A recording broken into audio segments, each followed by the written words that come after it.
Energy of wind is converted into mechanical energy?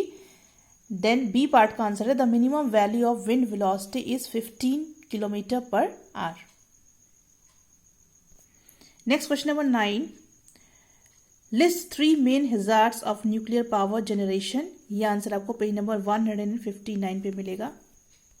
ये आ गया आपका पेज नंबर 159. यहाँ पे आप डिसएडवांटेजेस ऑफ न्यूक्लियर एनर्जी देख रहे हैं.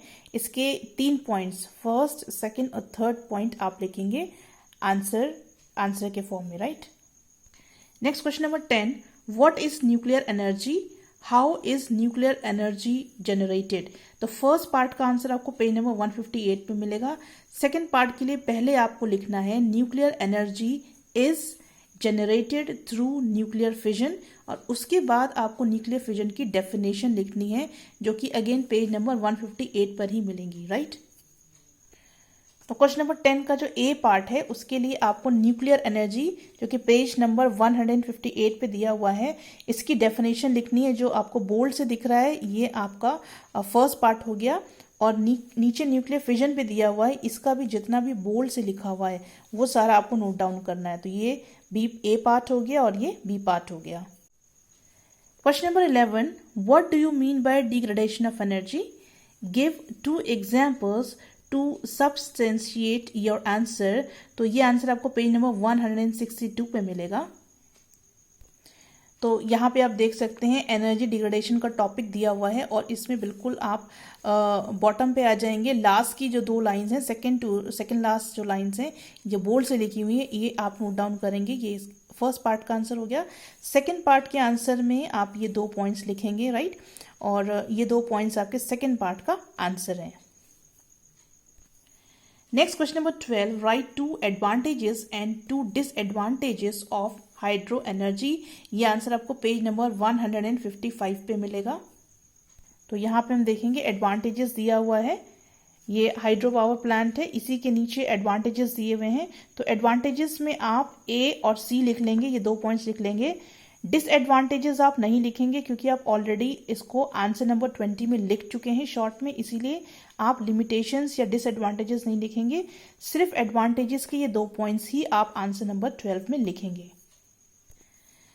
Question number 13 we are not doing. Question number 14. Name 2 energy sources that you would consider to be renewable.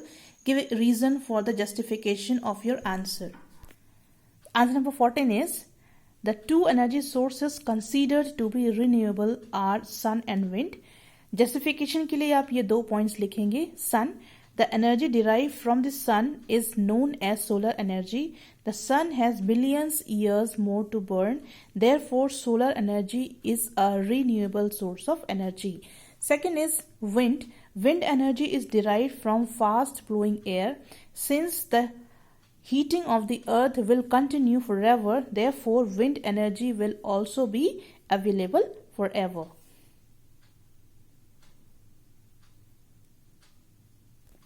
Question number 16 यहाँ पे रिपीट हो गया है इसलिए हम इसको स्किप कर रहे हैं. Then question number 16. State 2 laws of thermodynamics which are applicable in energy flow in an ecosystem. तो इसको पहले तो आप आंसर यहीं से क्वेश्चन से ही लिखेंगे. 2 laws of thermodynamics which are applicable in energy flow in an ecosystem are. उसके बाद आगे का आंसर आप पेज नंबर 151 पे आपको मिल जाएगा. तो यहाँ पे आप देख सकते हैं लॉज ऑफ थर्मोडायनेमिक लिखा हुआ है. यहाँ पे ये जो बोल्ड में लिखा हुआ है फर्स्ट लॉ भी लिखी हुई है, सेकंड लॉ भी लिखी हुई है. तो ये दोनों लॉज आपको इस आंसर के लिए लिखनी है. Next question number 17. Describe any 3 factors which are responsible for an increase in green house gases in the atmosphere of the earth. ये आंसर आपको पेज नंबर 163 एंड 164 पे मिलेगा. तो यहाँ पे हम देख सकते हैं बिल्कुल लास्ट में देखेंगे main factor responsible for increasing in green house gases in the earth atmosphere, right. तो इसमें आप फर्स्ट पॉइंट ये वाला लिखेंगे कार्बन डाइऑक्साइड वाला.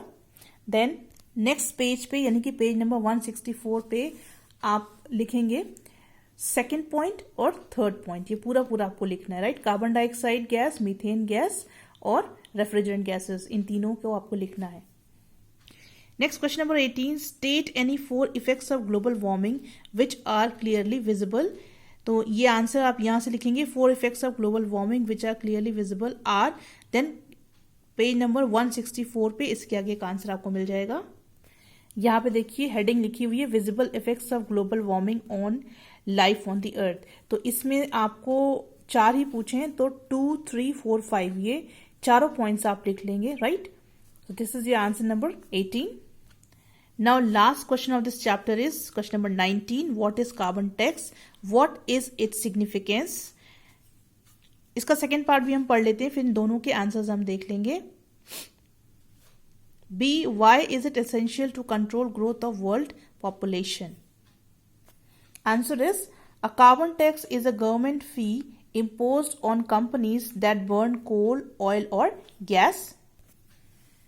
The significance of carbon tax is that it keeps check on the excessive emission of carbon dioxide which is produced by companies and industries. Second part का answer है we cannot have a sustainable planet without stabilizing population. As human population grow, human demands for resources like water, land, trees and energy also grow. सो ये सारा complete हो गया है, सारे question answers मैंने आपको करवा दिए हैं।